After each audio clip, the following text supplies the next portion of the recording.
ఏం జరిగినా నువ్వు నా భార్యవి, వాడు నా కొడుకు. దూరమైన పిల్లాడి గురించి ఎందుకు ఫీల్ కావడం లేదు? ఆ పిల్లాడు ఎక్కడున్నాడో దొరికితే బాగుండు. ఆ రేఖలు లొంగదీయడానికి ఇదొక్కటే మార్గం. ఎందుకు మీరందరూ నన్ను అనుమానిస్తున్నారు? చెప్పాను కదా, నాకు తెలిసిన గౌరీ ఇలా మాటకు మాటకు సమాధానం చెప్పదా.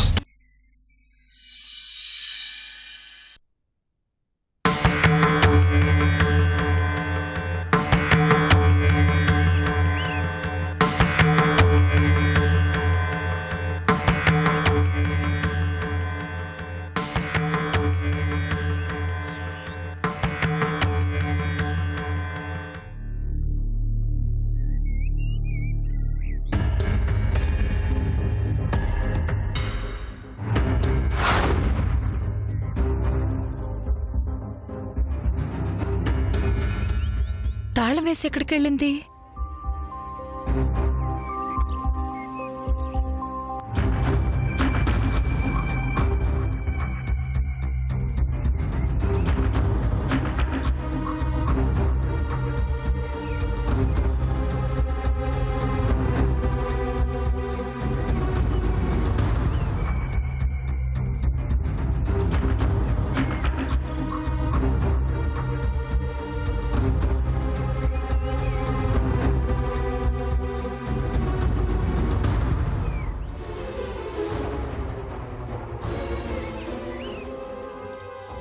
గౌరీ, గౌరీ, లక్ష్మి, ఏంటి కంగారు? బాబేడి, ఎక్కడికి వెళ్ళావు? బాబు, బాబు కనిపించట్లేదు గౌరీ.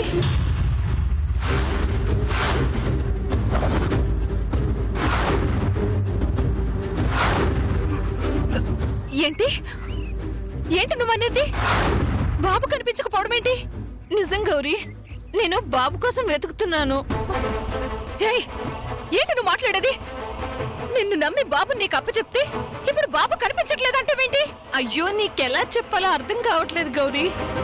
బాబుకి ఐస్ క్రీమ్ తెద్దామని వెళ్ళాను, వచ్చేసరికి బాబు లేడు. అలా ఎలా వెళ్ళావు లక్ష్మి? పిల్లాన్ని నీతో తీసుకుని వెళ్లాల్సింది, లేదంటే బాబుని లోపలుంచి బయట తాళం వేసి వెళ్లాల్సింది. ఒంటరిగా లోపలుంచి తాళం వెయ్యాలంటే భయం వేసింది. బయటకు తీసుకువెళ్ళొద్దని నువ్వే చెప్పావు కదా. అయ్యో, ఇలా జరుగుతుందని నేను ఊహించలేదు కదా, అందుకే అలా చెప్పి చచ్చాను. ఏడో గౌరీ, వదులు, మాట్లాడుకో.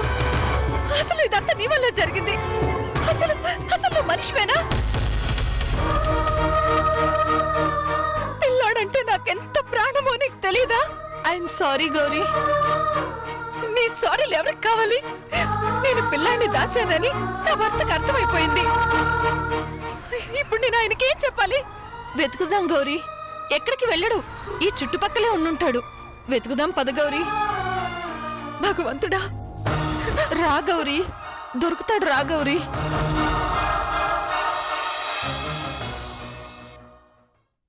అంకుల్, దొరికాడు అంకుల్.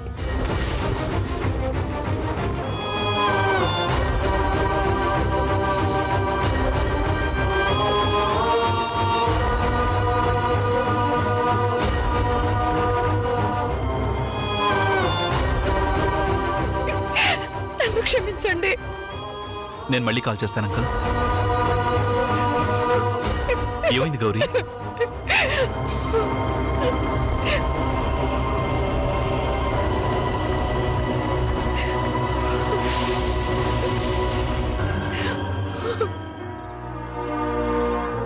ఏమైంది? ఎందుకు ఏడుస్తున్నావు? చెప్పు చెప్పు గౌరీ. ఏమండి, నన్ను క్షమించండి. నేను చేయకూడని తప్పు చేశాను.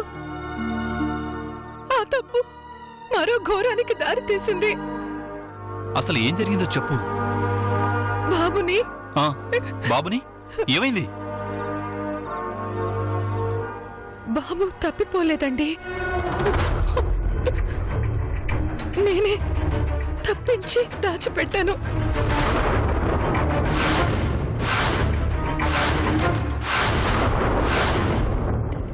ఏమన్నావు?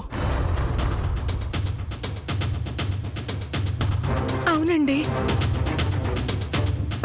బాబుని నేనే దాచిపెట్టాను. ఇప్పుడు అక్కడి నుంచి బాబుని ఎవరో తీసుకుని పోయారు. కనిపించడం లేదండి. ఏయ్, ఏంటి నువ్వు అనేది? నిజమండి, ఇలా జరుగుతుందని నేను అస్సలు అనుకోలేదు. బాబు కనిపించకుండా పోతే రేఖకు తెలుస్తుంది. అలాగైనా రేఖగా వచ్చి బాబు కోసం మిమ్మల్ని కలుస్తుంది అని ఆ రోజు మీ ఇద్దరిని కలపాలని ఆలోచించి ఈ పని చేశానండి. అందుకే బాబుని నాకు తెలిసిన చోటే దాచాను. ఎంత పని చేసావు నిన్ను!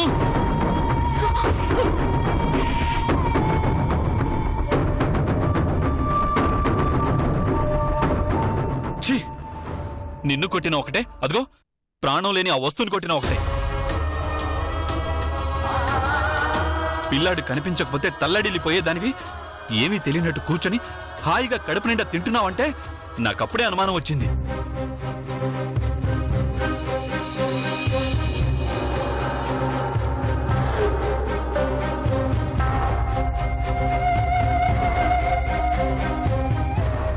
నీ కళ్ళ ముందు ఆ పెద్దవాళ్లు మనవడి కోసం కన్నీళ్లు పెట్టుకున్నా నీ మనసు కరగలేదా?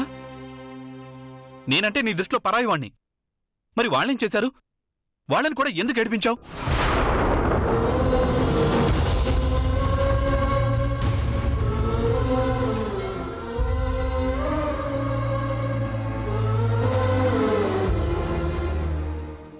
నాకెవ్వరిని ఏడిపించాలని లేదండి. నా ఆలోచనంతా ఒక్కటే, మిమ్మల్ని రేఖని కలపాలని. నా కోసం మీ జీవితాల్ని నాశనం చేసుకున్న మీకు న్యాయం చేయాలి. అందుకే ఎలా చేశాను. న్యాయం చేస్తావా? ఏం న్యాయం చేస్తావు? ఎలా చేస్తావు? తను నీకు నాకు పెళ్లి చేసింది కాబట్టి ఈరోజు నన్ను రేఖని కలుపుతావా? అదేనా న్యాయం? కానీ నీ వల్ల తను పోగొట్టుకున్న జీవితంలోంచి ఒక్కరోజును వెనక్కి తీసుకురాగలవా?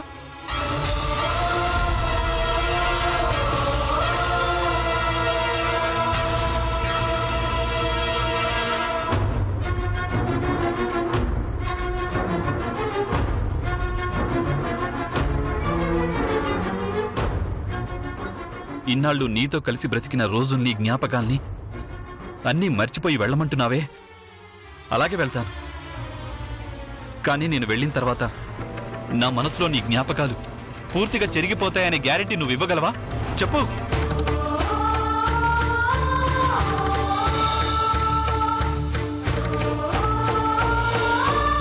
కనీసం నీ కడుపులో పెరుగుతున్న ఆ బిడ్డకి నీ తండ్రి శివకుమార్ కాదు, రఘు అని చెప్పగలిగే ధైర్యం నీకుందా? చెప్పు. చెప్పలేవు. నేనడిగే ఏ ప్రశ్నకు నీ దగ్గర సమాధానం లేదు, రాదు కూడా.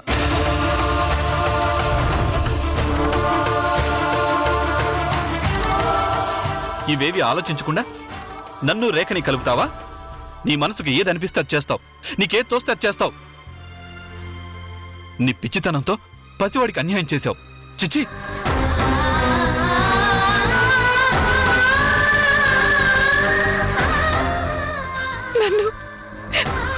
నన్ను క్షమించండి. ఇలా జరుగుతుందని అనుకోలేదు. నువ్వు ఏవి అనుకోవు, ఎవరు చెప్పినా వినవు. ఆ రోజు అలాగే చేశావు, నిజం తెలిసిన ఈ రోజు కూడా ఇంతే మూర్ఖంగా ప్రవర్తిస్తున్నావు. అసలు నిన్ను నీ మొహం చూడాలంటేనే అసహ్యంగా ఉంది.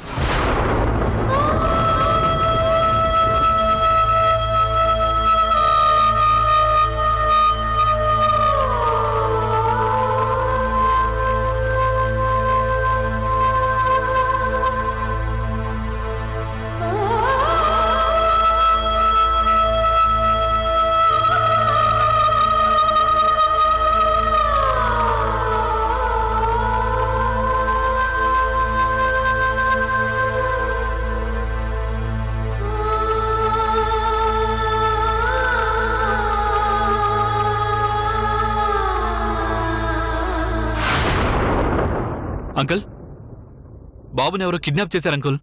నిజమా? ఎవరు చెప్పారు? ఎవరైనా ఫోన్ చేశారా? ఏం మాట్లాడారు? ఆ ఫోన్ నెంబర్ ఉందా? లేదు. మరి కిడ్నాప్ అని ఎలా అంటున్నారు? అసలు పిల్లాడు తప్పిపోయాడు అనుకున్నాం, కానీ పిల్లాన్ని దాచిపెట్టిందే గౌరీ. గౌరీనా? ఆ పిచ్చిదే. నిజమా? నిజం అంకుల్, ఆ విషయం చెప్పింది కూడా తనే.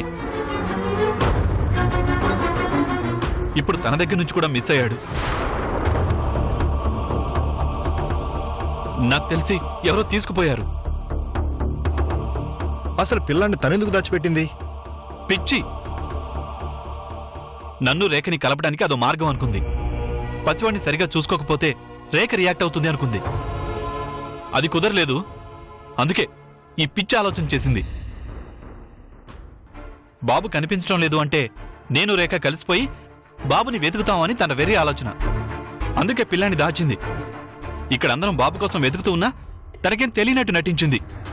నాకప్పుడే అనుమానం వచ్చింది. ఈరోజు తను జరిగిందంతా చెప్పేసింది. గౌరీ పిల్లాన్ని దాచిపెడితే తర్వాత తన దగ్గర నుంచి మిస్ అయ్యాడా? మిస్ అవటం కాదంకుల్, వీళ్ళు దాచారని తెలుసుకుని ఎవరో అక్కడి నుంచి బాబుని తప్పించుంటారు. ఆ అవసరం ఎవరికుంది?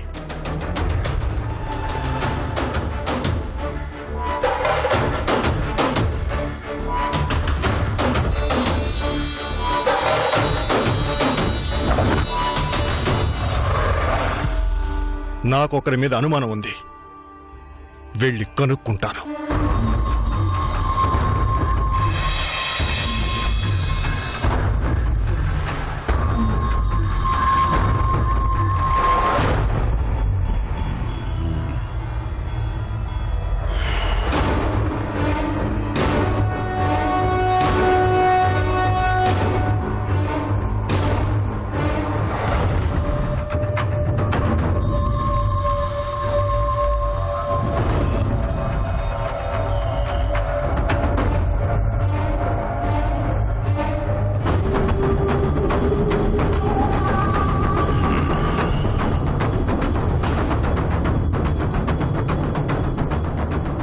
ఏంట్రా మరోడైందా నేను చూస్తున్నాను. ఓ దీర్ఘంగా ఆలోచిస్తా పచారులు చేస్తున్నావు. ఏం లేదు తాతయ్య, నువ్వు అడ్వాన్స్గా ఇచ్చిన ఆ సొమ్ము మళ్ళీ తిరిగి మనకు వస్తుందా రాదా అని. అరే చే శుభం పలకరా మంకెన్న అంటే ఏదో అన్నాడంటే వెనకడకొకడు. అట్లా అంటా నీకు బుద్ధి లేదంటారు నీకు? ఏమో తాతయ్య, ఆ డబ్బు సంపాదించడానికి నానా గడ్డి తిన్నాం. ఇప్పుడు తిరిగి ఆ డబ్బు మనకు వస్తుందా రాదా అని నా అనుమానం. మొత్తం వస్తదిలేరా, నువ్వేం కంగారు పడమాకు. మరి ఆ సీఎం మీద స్మెల్ చేశాడు అన్నావు కదా. చేస్తే చేశాళ్లేవోయ్. చూడు, వెన్నుపోటు పొడవాలనుకునేవాడికి 1,00,000 దారులుంటాయి. అది ఎదుటోడు తెలుసుకున్నా తెలుసుకోకపోయినా మనకొచ్చే నష్టమేమి లేదు. మన దారులు మనకున్నాయి. ఆయన మన జోలికి రాకుండా నేను ఎత్తేశానులేవోయ్. ఎత్తులు బాగానే వేస్తున్నారు. ఆ ఎత్తులో భాగంగానేనా పిల్లాన్ని కిడ్నాప్ చేశారు? ఏంటి నువ్వు మాట్లాడేది?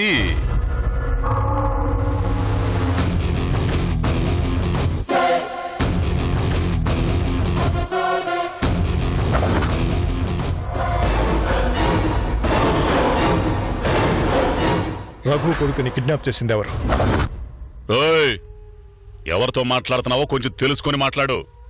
కాస్త ఒళ్ళు జాగ్రత్త. నేను డిప్యూటీ చీఫ్ మినిస్టర్ని. ఏది పడితే అది వాగితే ఉద్యోగం ఊడుతుంది. జాగ్రత్త. ఏమనుకున్నావా? మీ పవర్స్ నాకు బాగా తెలుసు. కానీ పిల్లాన్ని మీరు కిడ్నాప్ చేశారని కంప్లైంట్ రాసిచ్చారు. రాసిస్తే చేతులు ఒప్పుకుంటా రావడమేనా? ఏ ఆధారం దొరికిందని వచ్చా? వాళ్ళకి మీకు మధ్య చాలా కాలంగా గొడవలు నడుస్తున్నాయి. ఈ పని మీరే చేసి ఉండొచ్చు కదా. ఇండియా పాకిస్తాన్ కూడా చాలా గొడవలున్నాయి. ఇక్కడ మొన్న ఆ మధ్య ఎవరో సాఫ్ట్వేర్ ఇంజనీర్ కిడ్నాప్ చేశారంట. అది కూడా వాళ్ళ పనేనంటావా? దానికి దీనికి సంబంధం ఏంటి? మరి దీనికి నాకు సంబంధం ఏముంది?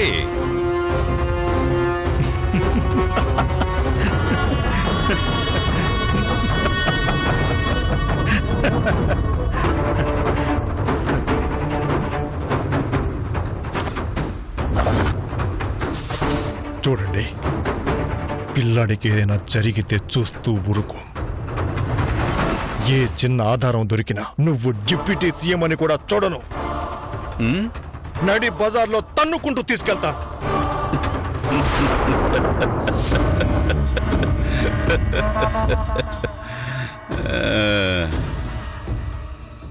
ఆధారం దొరికితే రా, లేదంటే గేటు బయటుండి మాట్లాడు. నీలాంటి పోలీసోళ్ళు నేను పిలిస్తే రావాలే గాని నా పర్మిషన్ లేకుండా గేటు కూడా దాటడానికి లేదు. బయటకెలా. వెళ్తాను, కానీ మీ మీద అబ్జర్వేషన్ ఉంటుంది. వచ్చి నా గేటు ముందు కాపలాగాయ్. గోర్ఖా ఖర్చు కూడా తగ్గిద్ది. ఎలావయ్యా అబ్జర్వేషన్ చేస్తాడంట. అబ్జర్వేషన్ భలే ఇచ్చావు తాతయ్య షాక్. లేకపోతే మనమే కిడ్నాప్ చేసామంటాడేంటి? అసలు ఈ పోలీసులు వాసన ఎలా పసిగడతారో తెలిసావుదరా.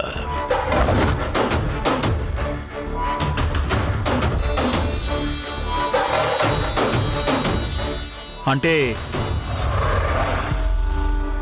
వాడు నా దగ్గరే ఉన్నాడు.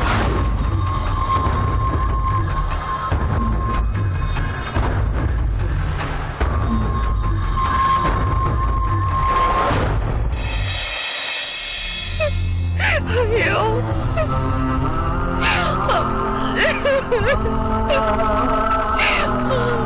నువ్వు నాతో రాలేదే.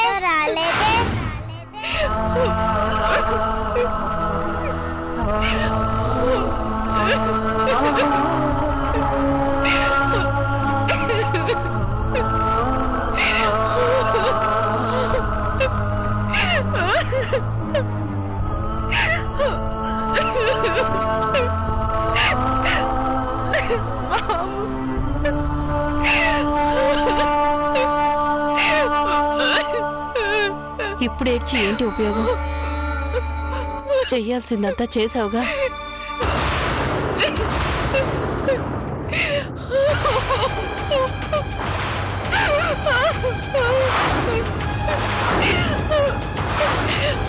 ఇలా జరుగుతుందని నేను అనుకోలేదమ్మా. మరేమనుకున్నావే? పసిపిల్లాడని కూడా చూడకుండా వాడిని ఏడిపించుకు తిన్నావు. వాడిని ఎవరికి కాకుండా చేశావు.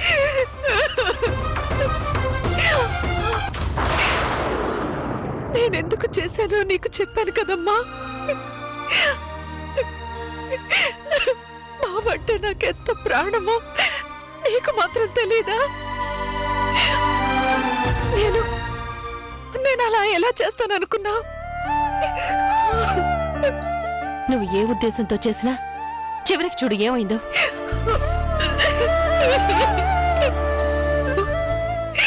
వాళ్ళనంత తక్కువగా ఎలా అంచనా వేశావు? ముక్కు మొహం తెలియని నీకోసం ఏకంగా వాళ్ళ జీవితాలనే పణంగా పెట్టారే.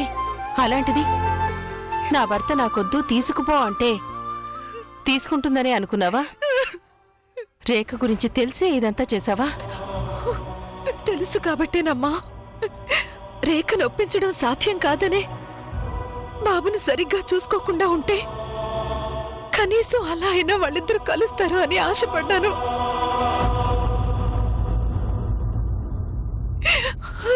ఎంత అరిచినా ఏం చేసినా బాబుని కనీసం వినయ్ అంకుల్ దగ్గర కూడా పంపించలేదు అంటే నీకు అర్థం కాలేదా అమ్మా? చూడు గౌరీ, నువ్వు చేసే పనులు తీసుకునే నిర్ణయాలు నీకు మాత్రమే బాగుంటాయమ్మా. పిల్లాన్ని సరిగ్గా చూసుకున్నావు అనే ముద్రతో ఆగావా అంటే అది లేదు. ఎంత పిచ్చి నిర్ణయం తీసుకున్నావమ్మా. బాబు కనిపించటం లేదు అంటే తను విజయదుర్గ వేషం నుంచి బయటపడుతుంది. రఘుని కలిసి బిడ్డ కోసం వెతుకుతుంది. అప్పుడు బాబుని అప్పగించి వాళ్ళిద్దరినీ ఒకటి చేద్దాం అనుకున్నానమ్మా.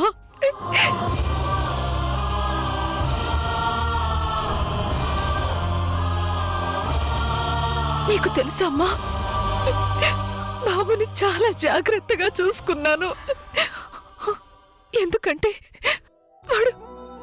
వాడు నా ప్రాణం. చనిపోయిన నా వైష్ణవి కంటే వాడు నాకు అంతకంటే ఎక్కువమ్మా.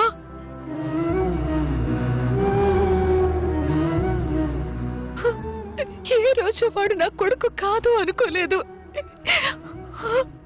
వాణ్ణి ఇబ్బంది పెట్టిన ప్రతి క్షణం నేనెంత నరకం అనుభవించానో మీకు తెలీదమ్మా. అవసరం లేదే, నువ్వు 1000 మంచి పనులు చేసి ఒక్క చెడ్డ పని చేసినా అంతా అందులోనే కలిసిపోతుంది. అయినా ఇప్పుడు రేకొచ్చి అడిగితే ఏం సమాధానం చెప్తావు?